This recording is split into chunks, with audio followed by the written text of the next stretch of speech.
আর এখানে আমি মাছগুলোর মধ্যে লবণ হলদি মেখে এখন একদম রেডি। কড়াইতে তেল আমার গরম হয়ে গিয়েছে। এখন আমি মাছগুলোকে ভেজে নেব হালকা করে।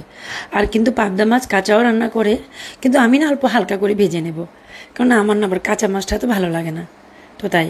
কিন্তু পাবদা মাছ কাঁচাও রান্না করা যায়। তো হালকা করে আমি মাছটা এখন ভেজে নেব।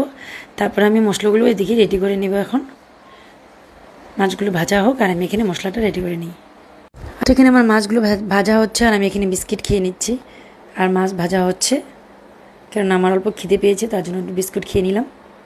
তো চলো মশলাটা রেডি। আর মশলার জন্য আমি এখানে নিয়েছি পেঁয়াজ, টমেটো, কাঁচা লঙ্কা। এটা আমি এখন পেস্ট করে নেব। তো রেডি মশলা। আর এখন আমি মাছ ভাজার পরে যে তেলগুলো ছিল আর অল্প তেল আমি দিয়ে দিলাম, কেননা আমি তরকারিটা বসাবো। মাছগুলো রেডি আমার ভাজা। এখন আমি পেঁয়াজগুলো দিয়ে দিব এটার মধ্যে। তেল গরম হয়ে গেছে আমার। তো পেঁয়াজগুলো দিয়ে তারপর টমেটোও দিব। তারপর আমি মশলাটা যেটা রেডি করে রেখেছি সেটাও দিয়ে দিব। তো চলো পেঁয়াজটা আগে ভেজে নিই। তো পেঁয়াজটা আমার এখানে লাল লাল করে ভাজা হয়ে গেছে আর আমি এখানে মশলাটাও দিয়ে দিলাম এখন। তো মশলাটা দেওয়ার পরে আমি তারপরে অল্প লবণ আর হলদিও দিয়ে দিলাম। তারপরে আমি এখন মশলাটাকে ভালো করে কষাবো।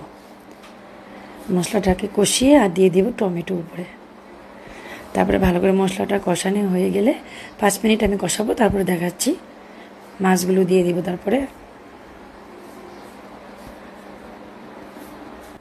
আর এখানে আমি উপর থেকে ধনিয়া পাতা দিয়ে দিলাম অল্প।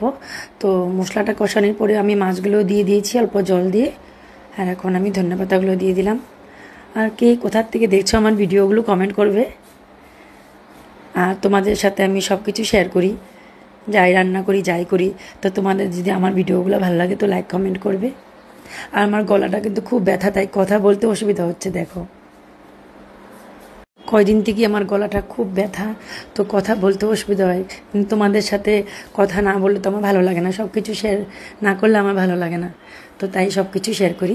তো চলো সবাই সুস্থ থেকো, ভালো থেকো। আর সবাই লাঞ্চ করে নাও, আমিও ওখানে লাঞ্চ করে নেব। চলো সবাইকে টাটা।